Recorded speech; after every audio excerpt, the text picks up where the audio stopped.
The Alter Ego Effect. This is a super popular book from a few years ago that I read and just ate up. It's this idea that we can create an alter ego that we can pull in to help us become the greatest version of ourselves. The book was written by this man named Todd Herman. Now, Todd is one of the best coaches and experts on high performance, mentoring pro athletes, leaders, and public figures to help them become the best versions of themselves. Now, this idea of creating an alter ego that you can step into and operate from a different place sounds sexy to some folks, but some folks are kind of weary of it. Is this an excuse to not be authentic? Maybe ignore some of the places inside of yourself that need to heal? Why do we need an alter ego? Isn't being ourselves enough? I posted a reel on this topic a few months ago and was really surprised at the DMs that I got kind of challenging this idea of the alter ego. Luckily for me, I reached out to Todd Herman and asked him to come on to address some of these folks' concerns. So after listening to this conversation, you decide, is having an alter ego inauthentic? Or does it tap into something inside of you didn't know was there?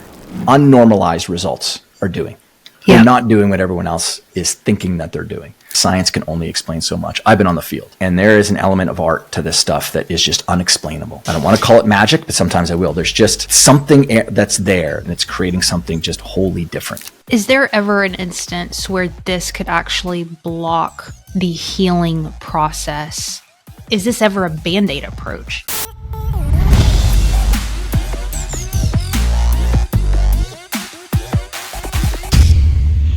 Todd Herman. So what happened was, y'all, what happened is your girl posted a reel, not thinking that's how it does. You just post stuff on the internet and you think it's fine. You roll on through your day. Don't do that.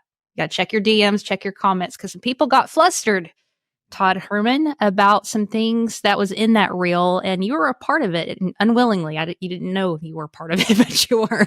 The topic was authenticity and how it sounds super noble to say, be authentic, Heather. Show up as yourself. That's what the world needs. And there's a lot of folks coming out saying that the world doesn't need more authentic people. They need people with the best version of themselves. And you were one of the first folks that I read their book that it talked about this topic, kind of challenging authenticity and what is authentic. And there's different levels and versions of you in your book, Alter Ego. And I've kind of come comfortable with that concept that, authenticity may be a trap, as Seth Godin says. But when I posted that reel, I was still taken aback, Todd, how many folks had some pushback. Nobody hateful, but just like, Heather, come on, girl. You're like the inner work healing in your feels kind of girl. What are you talking about? What do you mean by this? So luckily for me, I reached out to Todd Herman here, who's generous enough and kind enough to spend some time with a Southern girl, poking at him and asking him questions about his work. But Todd, I'm going to ask you some real kind of basic questions to get everybody caught up on this topic of alter ego, and then we'll dive in a little bit deeper. But first of all, your book rocks. I love it. I had so many notes in it. Thank you for taking time out of your day to join us. Well, I'm excited to be here, and you hooked me when you pinged me on Instagram and said, hey, I did this reel on authenticity, and I got a little pushback, and it's a topic that I like to basically challenge or ruffle the feathers of a lot of people around maybe their relationship with the word and those words that kind of wrap around it. Good. And I told you I'm working on pushing back myself and bringing that side of me out a little bit more. So this is going to be a Heather practice round, and Todd said he's game for it. But first of all, alter ego in general, Eve, she commented and said that the word ego, she had a little bit of trouble. Why call it an alter ego? I guess I'm hung up on this word ego because, Todd, we've been taught that ego is a bad thing. Yeah, the ego is the enemy. And the reality is, if you have a really healthy ego, then the healthy ego is in typically service to the capabilities and the traits that really sort of sit as an ocean of possibility within all of us. And an unhealthy ego, again, so they say ego is the enemy. And, Ryan Holiday wrote that book, and they talk about it a little bit in Stoicism as well. But as you and I were talking about in a preamble before we got on this, is I think people need to be a lot more disciplined on who it is that they let into the 6 inches between their ears. No, boy. Or the 12 inches behind their rib cage, the heart and the mind part of how they operate. Because there's a lot of people who produce content or write books or preach from a stage or speak from a stage who don't actually do the work. they're not practitioners. Okay. And that's really important because I have over 19,000 hours of one-on-one coaching time. That's just one-on-one. I started in 1997 before coaching was an industry. Young. My little fledgling mental game coaching business. And then, sort of stair-stepped and got to the level where I was working with the greatest athletes on the planet. And then that translated into people in entertainment, public figures, even politics, and then entrepreneurs and CEOs. And the reality is that a lot of the things that people have done in order to reach their, zenith, reach their mountaintop runs very counter to what you see in a lot of self-help and personal development books. So going back to kind of what you were saying about the ego having a bad relationship in many people's minds, we can't get away from the fact that we have an ego. I've sat and watched the Dalai Lama 3 times, living in New York City, came through quite a bit. And so, being able to be in his presence, he's one of only a few people that I've ever experienced that when the person walked in the room, like it felt different in the room, like the energetic form of the room was transformed because he came into it, Wow. And that would be a great pursuit. I'd love to be able to get to that level as well. But he talked about his challenges with ego, his challenges with dogma, his challenges with kind of really challenging ideas of what he thought certain words meant or scripture meant and so on. So ego isn't only bad. And the reason that we can say that, this is a great rule of thumb that you can use in your life. The reason the ego can't only be bad is because nature tells us that it can't be bad. What do you mean? Something always has to have goodness and badness in it. So hyper and hypo. So if you have a hyper ego, that means you're acting way too much through your ego. If you're hypo ego, so hypo is less, that means that you have completely diminished your ego. And sometimes I've found in the work, that person has a hard time taking action because they have no sense of really who and what they are. They've sort of buried themselves in this pool of oneness in the world, which sounds beautiful, but it can get to the level of complete inaction. So water is a good example. Is water only good? No, because when you're floating in the middle of the ocean in a dinghy, the last thing you want is another wave to hit you. Or if you drink 3 gallons of water in an hour, sorry, but you're going to die from hyperhidrosis. So ego can't only be bad. And so getting to the alter ego. Okay. The alter ego in its form was first given to us by Cicero in 44 BC, widely regarded as the greatest Roman statesman and philosopher. So he wasn't just a philosopher. He was an active participant in public discourse, right? An elected official. So he's out there on the field every day, pushing through laws and things like that. And in a letter to a friend, when this person asked him, hey, this is in 44 BC, he was assassinated from 42 BC. Can you give me some advice? Can you give me some tips on, like, you've had this incredibly successful life. And in that letter to a friend, he talked about the alter ego, which was his form and use of bringing himself up to another level. And the way that he described the alter ego is it's the other I or trusted friend within. And we all know the importance of having great mentors and friends and peers, but a lot of people don't think about it between the 6 inches of their ears, bringing this tribe of friends and mentors between your ears. And so that's sort of the source code of the idea of what an alter ego can be for people. Okay. I want to get back to the other I, the trusted friend, in a minute. I have a question about that, but let me circle back and make sure I understand what you're saying. You're saying anything that shows up in nature can neither be good or bad. That's right. I'm saying anything. Like, any idea can't only be good. What about like emotions? Emotions can end up ruling you, right? Right. So, I mean, if I'm hyper emotional, now I'm losing real solid control over the frontal lobe area of the brain. This is where reasoning and judgment and critical thinking sits. And if I'm only ruled by emotion, I'm going to be someone who is extremely unpredictable. Emotions are very much drawn upon, for most people, what's happening in their environment, because we as human beings, we are what are called open loop systems. So a closed loop system is a snake or a spider. And when 2 snakes meet each other, this snake and this snake don't feed off of the energetic nature of that other snake. It doesn't change their state. We as human beings, we meet someone who's like so kind and lovely. They open the door and they have a beautiful smile on their face, or, we give grandma a hug, and that we're open loop. We gain energy off of each other. And so, going back to what you're saying, like, emotion, we feed off of the emotions of the environment around us. So if we're only ruled by emotions, Right. that's not good. And then if we don't index towards emotions, there have been many studies that have been done on when there is a break between the emotional center in our brain and decision. We need emotion to make decisions as human beings. With no emotion or feeling, we can't make decisions. And a lot of studies have been done with people with Parkinson's and Alzheimer's on that breakage that might happen. I guess I was thinking more along the lines of specific things like hatred, murder. Some of these things seem natural. They come up, and they've been in our history forever. Are they on a continuum of good and bad? I mean, that's a great philosophical question on, I know. is murder only bad? I don't know. You weren't ready for this, Todd. You're like, I thought we were talking about authenticity. I can think of a couple of instances where I would be more than happy to possibly take someone out. Now, that might not sound, spiritually appealing to many people, but you put me in a situation where my kids are in harm's way, then preach out, because Papa Bear is coming. Just an interesting thought. And that's not me like trying to posture for social media. Like I said to you before in the preamble, I'm uncancelable. You can't cancel me. And I actually would wish that most people would actually think that way, because I am wholly unafraid to both say what I'm going to say, but also apologize for something that I said that I come back to, and I've got new information, and I will reconcile publicly. That's actually not acting through ego.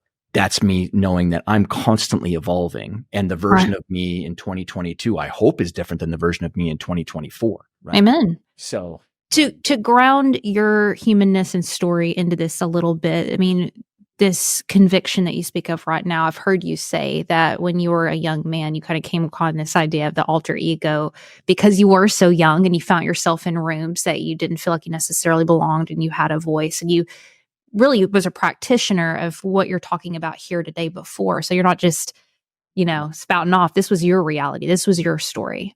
100%. Because the alter ego is really born out of the creative imagination. Human beings, we're trying to pursue whatever lives we're trying to pursue. Some people choosing more challenging things than others, but it's typically relative anyway. Like, my challenge, I don't know if it's any bigger or any less than someone else's, because it's just relative to, how we're built in that moment. So this is our great superpower, is our creative imagination. That's really what I kind of bring the idea of the alter ego down into, to kind of nest inside of, is that's really the human being's great superpower, is our ability to use our creative capabilities to reimagine ourselves, reimagine a new world, reimagine how a product might work, reimagine the way that I'm going to show up on social media with, better produced reels like Heather is doing, or something like that. Like we can use that, and we can take the inspiration from any place to become more of what we already are. And it's that kind of sentence that helps to now form what could be an alter ego, because an alter ego is typically drawing on the source of inspiration from someone or something else, so that I can become more of what I would like to become, or to do more, because maybe right now you've got resistance to go out and make sales calls or to post content on social media, even though you're a therapist that has many thousands of hours sitting with human beings that are struggling with some sort of, trauma or difficulty or PTSD. And we need more of those people producing content, not the people who are just regurgitating ideas from books. So if anything, if from this particular interview, if it inspired just one more therapist or psychologist that actually works with people to get more nuanced content out into the world, well, then that's a great win, because that makes the world a better place. Right. You mentioned earlier that the origin of alter ego was the other I, the trusted friend. And I wrote a little note there. It says, that sounds kind of woo. So my question here is, I put spiritual or behavioral ? And I think I might know your answer to this, but some folks think, man, that sounds like kind of, you've mentioned energy earlier with the Dalai Lama and the creative imagination. I mean, there seems like there's an element of spirit energy, however you want to define that, but it's also grounded in behavioral science as well. Well, behavioral science, kinesiology, biology, chemistry in the body. So, when I was building the peak athlete, I had a run-in very early on with a head of psychology at a major university who called me. I was less than a year into my little fledgling mental game coaching business. I never called myself a sports psychologist. I never called myself an identity of something that I didn't have. And the person called me because I was doing a lot of speeches in the province that I was in, Alberta at the time. And I was building up a name for myself. And they were basically calling me a fraud, saying that, you can't do this. Why are you going out there and advertising yourself as a psychologist? Because you're not a psychologist. You don't have a degree in it, and all, like, just going off. Right. And my response back was, oh, the only reason you're saying this is because nobody knows who you are. God, I was Oh yeah. Like, I mean, I've had no problems. It's something that's just inherent in my nature. And I get this from my mom more than anything, of really punching back. And because I was in football locker rooms and around sport, I always like to engage in some trash talk. So I have that capability. So I wasn't going to let that person sort of dim whatever light I was trying to share out there. And so you talk about, a very popular term nowadays, imposter syndrome. That was never a term that was even used, back in the 90s and even early 2000s. I mean, that's an actual fear that people have, is someone calling them out. Someone actually called me, right, to call me out. And I pushed back and said, no, it's just because you're not out there doing the work. I'm doing the work. And I don't call myself a psychologist. I call myself a mental game coach for people. And mental game and performance coaching is about advancing someone forward. I'm wholly unqualified to be a therapist. Yes, I know cognitive behavioral therapy. Yes, I know family systems therapy. Yes, I know acceptance and commitment therapy, because all of those therapies and modalities have very useful tools inside of them that I can use in the work that I do. But if I'm poking around between the 6 inches of your ears, Heather, and I find something that's a real, like, trauma or, post-traumatic stress or something, sure, I'm not going to try and treat that. That's why I have a stable of 5 to 7 phenomenal therapists, psychologists, psychiatrists around the world with different specializations that I funnel clientele over to. But my clientele doesn't have the opportunity to go and put themselves on the sidelines and wait until something is better before they can come back out. Like, that's a very slow path for anybody to try to be successful in life. We just don't have that. We got to continue to earn. We've got families to support. Anyway, so I pushed back, and I was so grateful for the chance for that person to call me early on to challenge me, because it really settled me into my pursuit. But my point is I indexed way more away from psychology and way more towards science. And I was talking with Andrew Huberman about this, because we were talking about possibly me coming on his show. And I said, the one thing that you've got to realize as a researcher is science can only explain so much. I've been on the field, and there is an element of art to this stuff that is just unexplainable. Yeah. There's, like, I don't want to call it magic, but sometimes I will. There's just something that's there, that some sort of, concoction of different chemicals is coming together within that human being, and it's creating something just wholly different. And I can't explain it. There isn't. That's why even in the book, like, I try to put in as much research to back up certain things, but the alter ego side of things is such a part of the creative experience of the human being that to be able to study it would be a very difficult task. Yeah. And I think that's where the fear comes in, because it is intangible. It starts kind of touching parts inside of ourselves that feel uncomfortable, and the resistance comes in. I had a good friend who I highly respect, who works in the industry with a lot of heavy hitters, big names and stuff. And when I posted that reel, he sent me some messages and said his experience has been that when folks try to alter into something else to overcome the hell they've been through in their past, or overcompensate, or whatever, that years go down the road and they end up losing themselves, hating themselves, and creating a life of success, but they've lost who they were. Mm-hmm. And I'm curious your response to that, because there seems that there could be a point where I lose myself in some alter ego, alter identity of who I could be, and then forget the groundedness of who I am. Yeah. So, I mean, going back to what I was saying at the very beginning about how nature is really the great kind of, teacher of whether something can be true or not. Well, I apply it to myself as well. So can alter egos be bad? 100% they could be bad. Right. And I've seen people be consumed by an identity that they believe to be true. Not even just an alter ego, their own identity, the story that they've been telling themselves about who they are, where they come from. That's why in the book, I talk about the ordinary world and the extraordinary world, the trapped self, the heroic self. And then the method that I unpack from basically chapter 4 on is about handing people the steering wheel of their identity so that it takes them in the direction that they want to go, so they're not trapped by it. When your motivations are from an outside in perspective, trying to appease other people, trying to get other people to like you, trying to fit in, Right. and that will trap you. And the reason that we use that word trapped, because it's the most common term that people would use when they're talking to me about why they want to, whether it's work with me or buy a program or come to a workshop or whatever the case is, or even just unpacking their experience.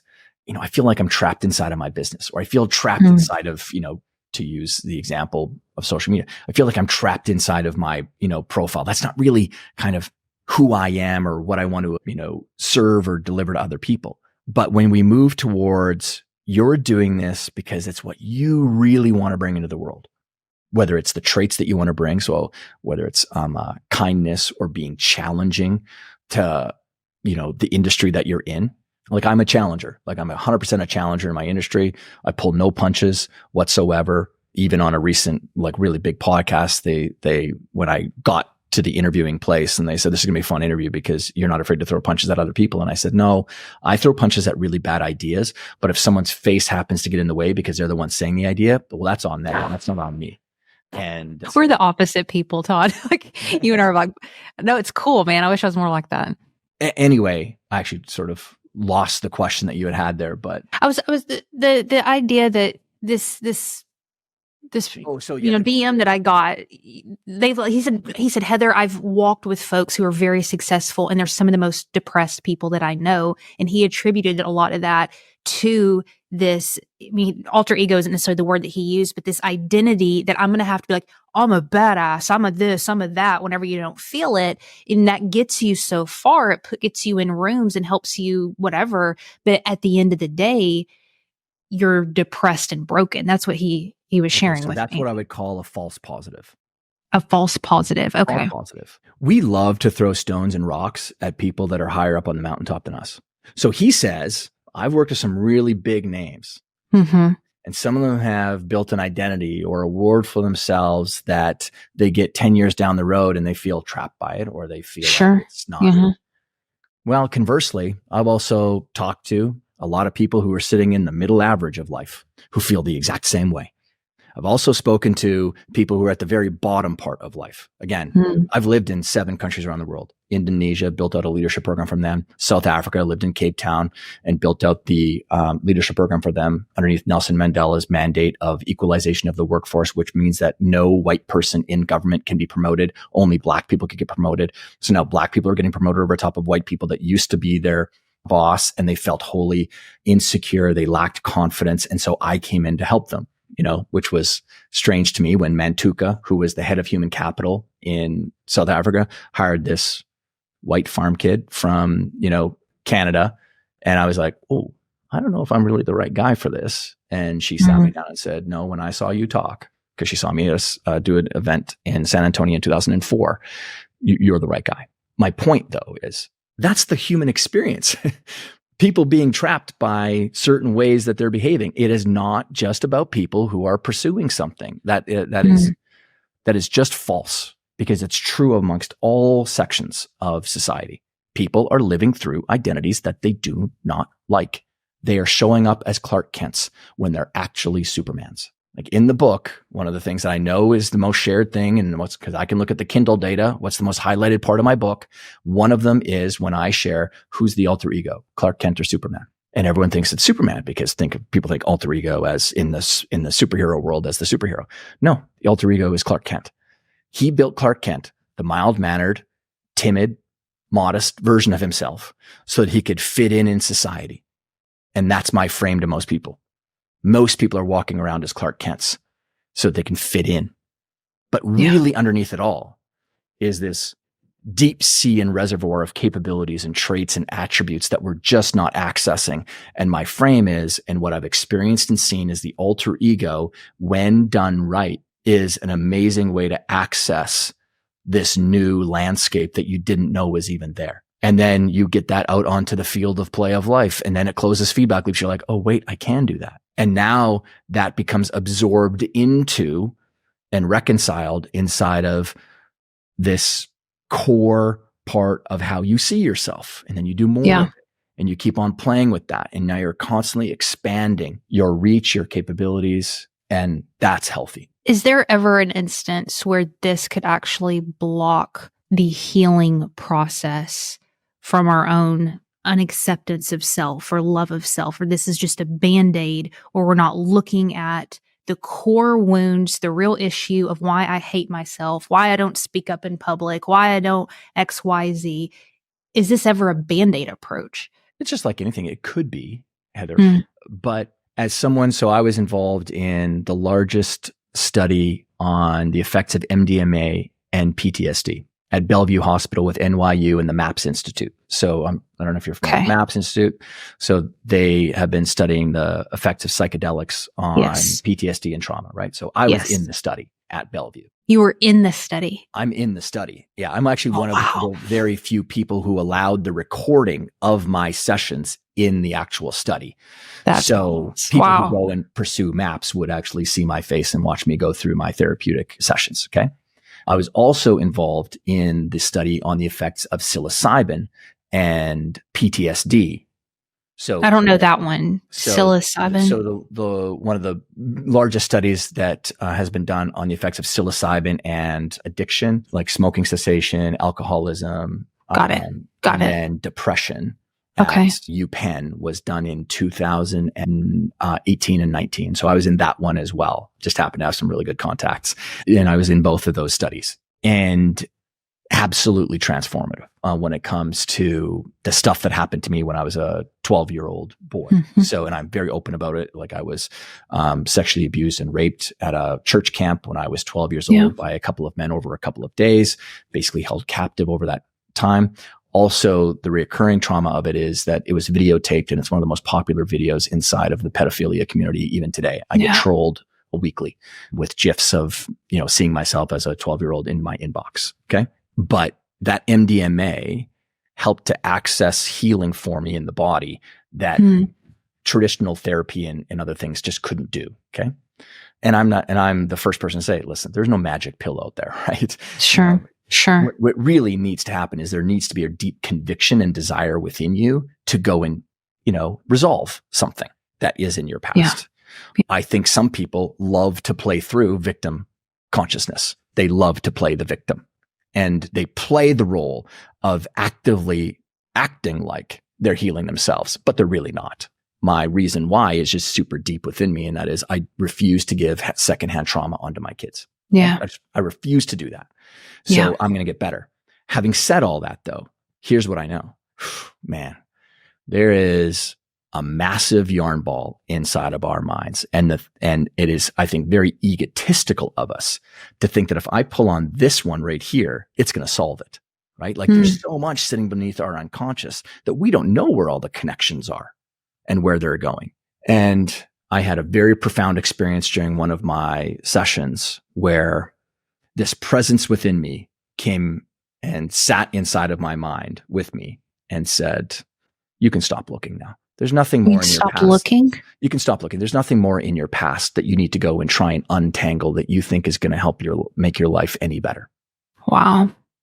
And so I think we just need to be very careful with treatment and past stuff about falling too deep down a rabbit hole. Because if you're searching for anything, you're going to find it. I mean, that's what we discover. Like if you keep on digging, you're going to find something. And then if you add and because we're storytelling and meaning making machines, we could end up attaching a meaning to something that was completely innocuous. It was nothing. But because we're maybe not pursuing something that we want in our life, we say, aha, that's the anchor right there.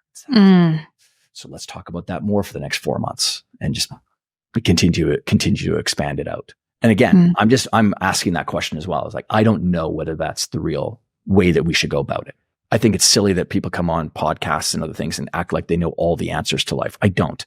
I am world class at peak performance. I am the world's leading expert on alter egos and utilizing your creative imagination to help you discover more of what you're capable of. No one's done more hours and built more alter egos around the world than me.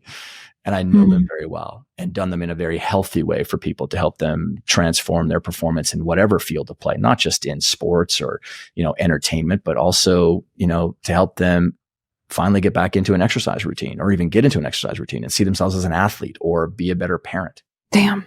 Dawn, she asked what the ultimate goal for any top achiever who's using this strategy. Is it to recognize that at the core, we are both the identities, or learn how to move through the world accessing the right one at the right time? The pursuit is to discover more of what we're capable of and or be more playful with Playful, 100%. I mean, it's out of the five core principles that drive the success of alter egos, an attitude of playfulness is the thing that makes it work so well. That seems weird, because when you say like top performance and athletes and high achievers and stuff, the word playful doesn't come to mind with that, but that's something you lean into. But that's why you've heard me say it, Heather, or if anyone has ever heard me talk, I constantly say the field of play, the field of play, the field of play.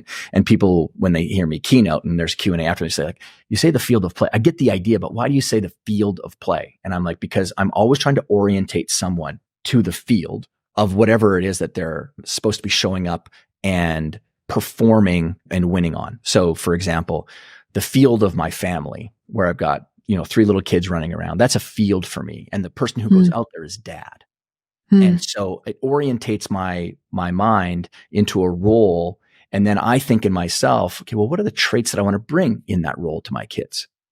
Would they be the same as when I'm orientating myself to my coaching field? Because in the coaching field, I'm challenging people because I've got typically very successful human beings that have large egos that I do need to break through the hard exterior of a protective coating that's there because they need it, because so many people want stuff from them and I don't. That's why I sign NDAs with my clients. I sign it saying I'm not going to share who I'm working with unless you go and share my name publicly. That would be the only way that NDA is ever broken. That's why I can talk about Kobe or Cristiano or Rafael Nadal, because they've said my name publicly. But the field of play then is to remind ourselves that really when you're going into the zone and the flow state, which we talk about, that zone and flow state, I found that the final golden key that unlocks it is an attitude of playfulness. Because now let's go to the science of it and explain it then, Heather. Okay. From the ages of 6 months to about 7.5, 8 years of age, that is the most formative. Those are the most formative years of development for human beings. We need to learn so much about how the world works around us socially, ourselves, how to walk and run and feed ourselves and communicate and say the words that, like, how do I say what I actually feel? That's the frustration of a young kid, is they have it in their head, but they don't have the vocabulary yet to express it. As a parent, when I understand that, I can be more patient and I can ask more questions so that my little guy, Charlie, can finally, okay, dad gets what I'm trying to say. That's why their emotions are all over the place, because it's this bottling of energy that can't be expressed in a way that this adult person can understand.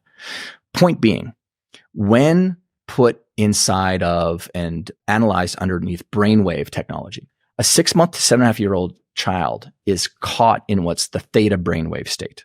Okay. So there's beta, alpha, theta. Beta is just waking mind. It's the judging, it's the reasoning, it's critical thinking. Alpha is more focusing. So now you're focusing on your work. It'd be probably where you're sitting right now, where I'm sitting right now is alpha. And then theta is highly creative work. It's really where the flow state and the zone state sits. Okay. Well, children in that age group are in theta most of the time. Why? Oh, God, that's theta cool. brainwave state is the sponge. It just soaks in tons of information. Well, that also explains why when someone says they're in the flow state or the zone state, they say, oh, it was like everything, the entire world slowed down around me. I couldn't hear any other distractions. Well, if you're a parent, you know that you've called to your child at least 19 times to come to dinner and you think that they're ignoring you. No, most of them are just in theta and they're so engrossed in the activity that they're doing. Well, what else are they doing? That's the most playful times of our entire life. So playfulness and theta sort of work together in this harmony. Going back to alter egos, even though we've talked about trauma and things, and that's some of the reasons why people will choose an alter ego, it's because they feel very stuck in the current identity that they might have, and yet they want to go and pursue something else. Mhm. The other accessing point for why people choose alter egos is because they just want to have more fun. They want to be more playful with it, with themselves. And when you have that final attitude of playfulness with the way that you approach reels or your business or being a parent, does that ever de-stress the system? Because the sourcing code of the purpose of why I'm doing the action is coming from a far more deeply resonant place. And playfulness is less about the expectation of the outcome and far more about the process. So that's why I talk about playfulness. And I mean, at the end of the day, like if I am acting through, so one of my alter egos would be Super Richard, right? I share it with everyone else because I'm the purveyor of alter egos, right? Reality is alter egos are typically kept very quiet. Even when I built the Black Mamba with Kobe in 2003, that was never shared publicly until 2008. He was living through and acting through the Black Mamba for 5+ years before it was ever exposed to the public. Intentionally. Yes. Correct. Yeah. Yes. Yeah. Because it's your own secret playbook for how you're, approaching your worldview or your actions that you're taking. Let me ask about the theta state. Are you saying that I could create an alter ego that places me in that state? That's a way to get to that state? It's a way to get to that state. Exactly. Yes. Interesting. So what would I do? Just pick a creative person who I really admire, who's always in flow, and you don't have to be that, sorry to cut you off, Heather, but you don't have to be that explicit with like someone who's always in flow. It's someone that you're deeply resonant with, someone that inspires you. And already even that word inspire starts to lift. Like if we use that word inspire over and over again, because language creates our world, right? That's how and the word inspire is uplifting. So already I'm using better language to help map to an emotional state within myself. By you choosing to live more creatively, using your creative imagination, it is the ultimate sword that beats resistance. People can talk about willpower all they want, but again, going back to the superpower that I think human beings have is our creative imagination. And that creative imagination is the ultimate sword that slays resistance. So how do you bring folks into that state? You tell them to think about who they're inspired by. Is that the only tactic, or what else do you do? Yeah. So what are the traits that you're borrowing from your sources of inspiration? Maybe a useful way to go to do it for people is I'll explain the alter ego that I used when I played sports. And, I went on and played college football. I was a nationally ranked badminton player and had big hopes of playing in the NFL and being in the Hall of Fame, but I wasn't that good. In high school, I was a scrawny kid. Like I was 6 feet tall, but I was 159 pounds. And you kind of need some mass on you if you want to be playing football. Or at least that's the story I was telling myself. So here I have this desire, but I have this sort of fundamental need of wanting to be bigger. And thankfully, I stayed connected to my creative imagination. And I had my two heroes in football were Walter Payton and Ronnie Lott.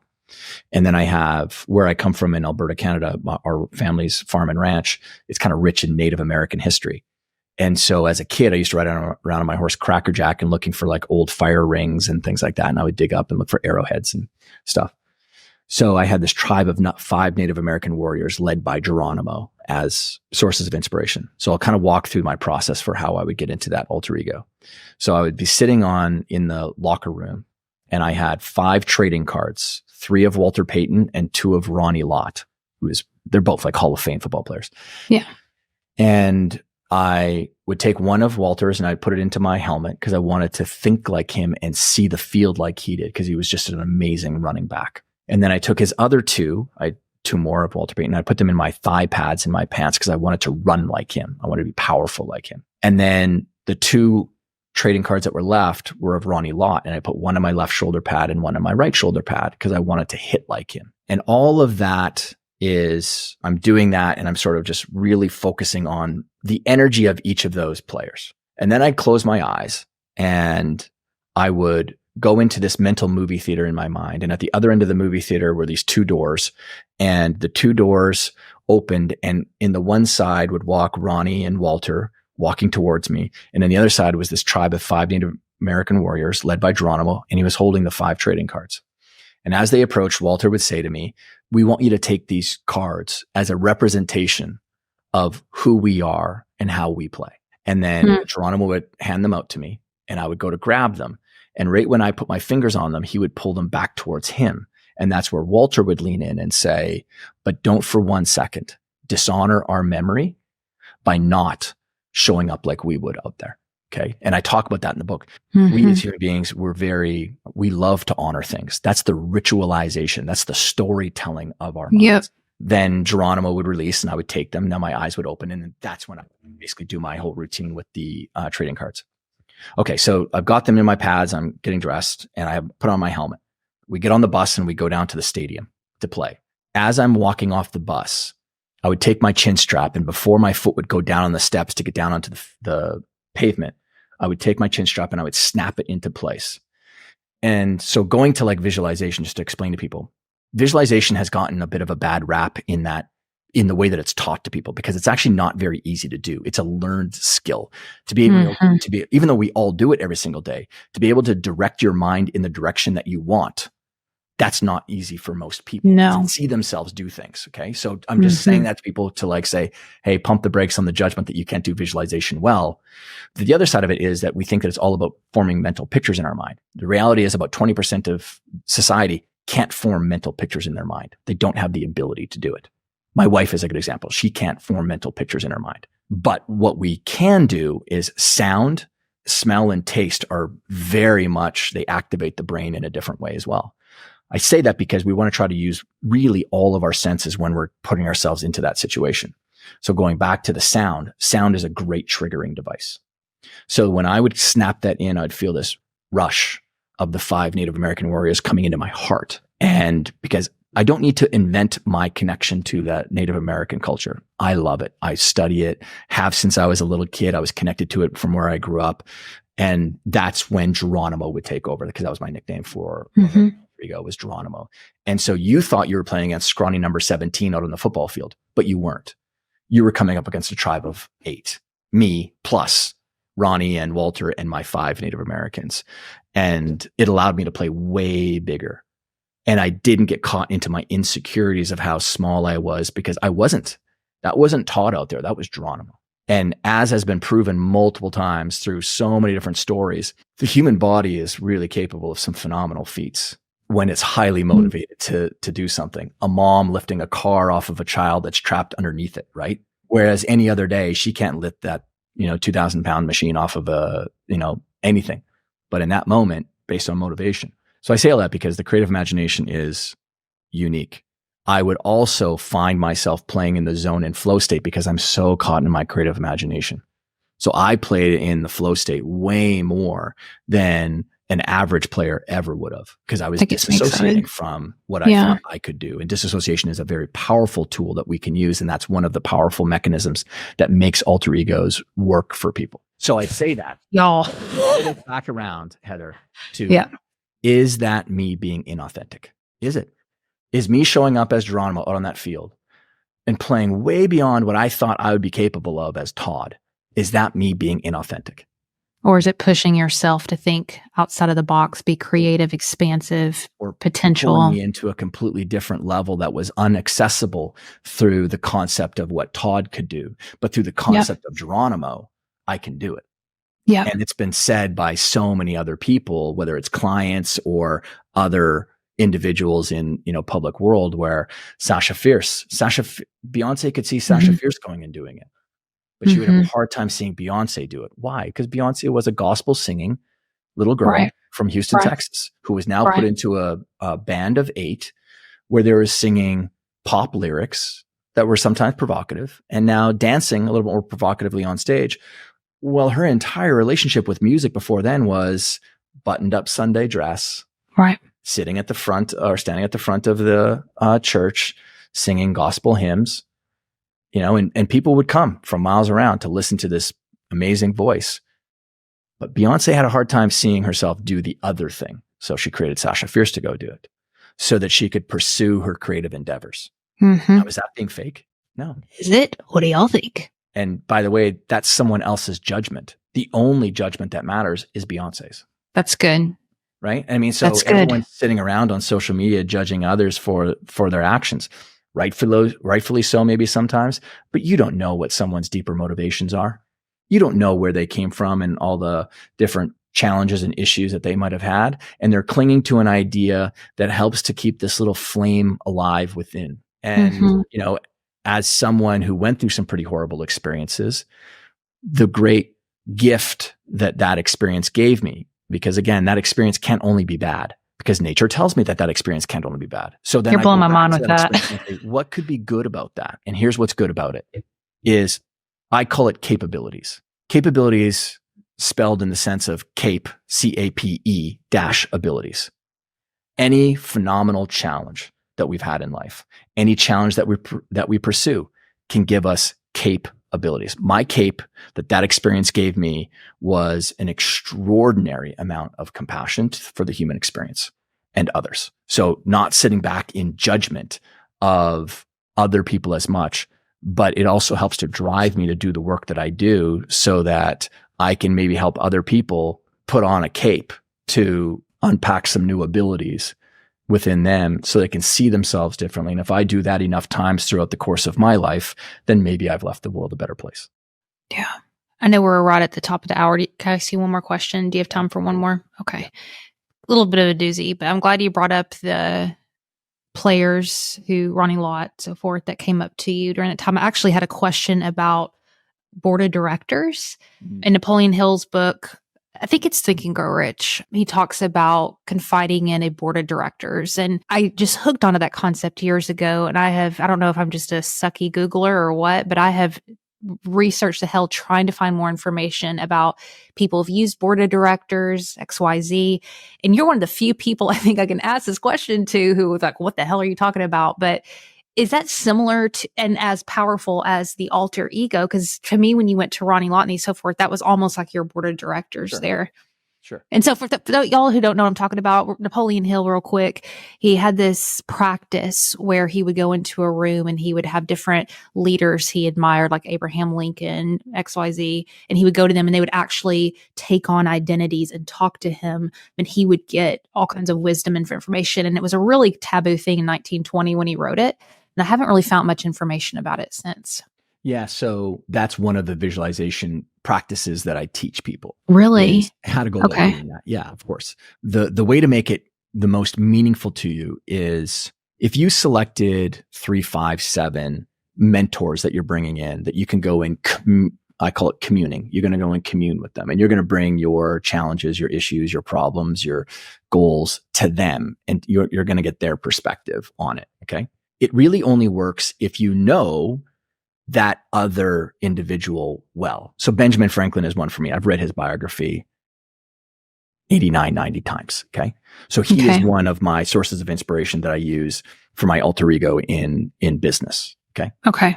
Joseph Campbell is another one who wrote The Power of Myth. He invented the hero's journey and stuff. And I know all their content very well. I've seen tons of interviews. So that's important for me because now I can access creatively in my mind when I'm posing a question to Joseph Campbell about what he thinks about something that I could do. And then I can imagine him coaching me on that. That's keeping I think that is one way that we as human beings get to keep the idea and the energy and the source of other people alive. My father passed away last year, and I was just reading up on like grief and things. And I found this really great quote that was unattributed at the time, because I'd love to properly attribute, where they said, someone's really only dead when you stop speaking their name. Yeah. So I love the fact that I get to talk to my kids about my dad every single day. And so I think about the same thing in this tribe of many that I bring into my mind, how to go and do that. So the thing for you, like if you're someone, always create environments in your mind when you're like, I talked about going into the movie theater. I love movie theaters. So like for me, that's a very easy place for me to place a room in my mind that I'm going to walk into and talk to other people or watch myself up on the big screen or something. Other people, it's a meadow, and it could be a place where you grew up. Or it could be a room. It could be in the clouds. It could be, again, we don't put limitations on your creative imagination, but that board of directors becomes hyper useful in the way that you're saying it when you are using people that you know more intimately. Yeah. And so that's where with people today, the pursuit is to read as many books as they possibly can. Whereas for me, I'm trying to consume as much as I can about my sources of inspiration so I can make the activity that's going on in my mind when I am imagining my conversations even that much more real and tangible and practical.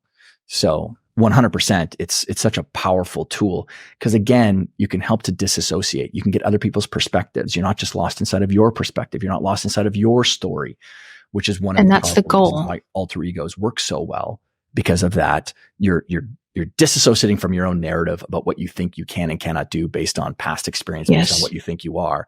And you're tapping into the source of inspiration of someone or something else. Yes. That pulls you towards the, pursuits or actions, behaviors, emotions, feelings, thoughts that you would much rather exhibit. I wish this was just more normalized. I wish we talked about these tactics more because I feel almost embarrassed. Like I used kind of a version of the board of directors. I was training for an Ironman and I didn't know how to swim, terrified of water. So I would go to the pool and I would just swim laps, about drown, man, just like one lap. It was terrible. And I just pictured someone I really admire who's an incredible athlete sitting at the pool and they would talk to me in the morning while I was swimming because I didn't have a coach and it freaking worked. I credit a lot to it, but I don't talk about that because it feels weird and woo and like, what the hell? Somebody was sitting at the edge of the pool. You know what I mean? But this is what people use. This is what I mean, Heather, to your point, and I appreciate the fact you say normalize it. This is my point about the stuff that I produce. I am coming at it from the field of play. I'm out there in the field working with people and I'm coming back and I'm reporting to other people and saying, hey, this is what actually people who are achieving unnormalized results are doing. They're not doing what everyone else is thinking that they're doing. Plus, they would never tell everyone else what they're actually thinking because it might sound like they're crazy to other people. Well, I'm okay with being crazy or being branded that way. And it's pretty hard to argue then with also the types of media that I've gotten because of this. Like I just came off of the Bert Kreischer podcast, who's he had the, biggest movie on Netflix last year. He's a very popular comedian. I've gone on to the #1 psychology podcast. This concept has taken me everywhere. The real estate industry absolutely loves this thing. But why? Because they're in sales. They're on the field every day taking rejection. Yeah. So they love the concept. But it was something that you had said, I was just going to give you another tip. Go ahead. For everyone. Okay. So from a mental game perspective, you talked about the person sitting on the edge of the pool, kind of coaching you along the way. That's great. Now, when you're in competition, a useful thing that you can do is imagine that person swimming behind you and pushing you along the way. Imagine you when you're getting to the point, because one of the last, when you're running, imagine when that point in time comes where you're really feeling the ache of it. Imagine the voice within or that alter ego or that coach, whatever, saying to you, hey, Heather, let me take over for a bit. And you imagine leaning back. This is something that we practice with marathoners, triathletes, etc., Ironmanners, where you almost lean back and you would actually have a training partner put their hand on your back. And you need to feel that. I want to practice that feeling. Now imagine leaning back in the middle of your race and feeling a hand come up behind you and pushing you along, whether it's a coach, whether it's God, I don't care who someone uses. It's a very common approach that we use with Olympians, with professional athletes, 100%. Yeah, 100%. And the other side of it is you want to get really good at talking to yourself in the third person. Okay. Multiple studies have been done. One of my favorite human beings, Richard Wiseman, who's an author, all of his books are fantastic. He runs Quirkology out of the UK, does lots of different studies. Third person narrative is a very powerful way. Instead of saying, I can do it, say Heather can do it. Say she can do it. Okay. Because again, what that's doing is it's kind of pulling you out of your body and talking about yourself like an object. She can do it. Look at her go. I love this stuff. This is so cool. Heather's got some powerful legs. Yeah. So I say this because even if it's a tool that other therapists can use with the people that they're interacting with is, and I do it in my coaching where I'll typically try to objectify a client and in a positive sense. So when I say objectify, I was like, okay, so if you just gave me a problem and say like, I'm interested, Heather, is that the best version of Heather asking me that question? Or is that the insecure or scared version of Heather asking me that question. And you're looking for some validation from me because you don't need my validation. You are completely whole as a human being right now. You don't need me. Damn. I'm just someone who's walking along, who loves being a cheerleader for you, an encourager, and maybe putting up some guardrails so that you can bounce off and you don't fall down the cliff. Okay. That's all I'm here for. You're completely whole as you are. Because I'm always want to be modeling back to someone that all the capabilities that they need are right within them. So and that sounds pretty authentic. Yeah, exactly. Yeah. Freaking lucky, man. So lucky that I got to spend some time with you, meet you in real life, tell you thank you for your work, your book. I'm embarrassed. The joke of the reel was that Shay borrowed it. I think later on after she borrowed it, I think I wrote down all my alter ego stuff in that book. So now she knows all my inner world. But Todd, for our staple last question and get you out of here, where would you like people to connect with you online? And will you ever write a book on board of directors? Because Heather's requesting one. Yeah, because Heather's requesting it. That's great.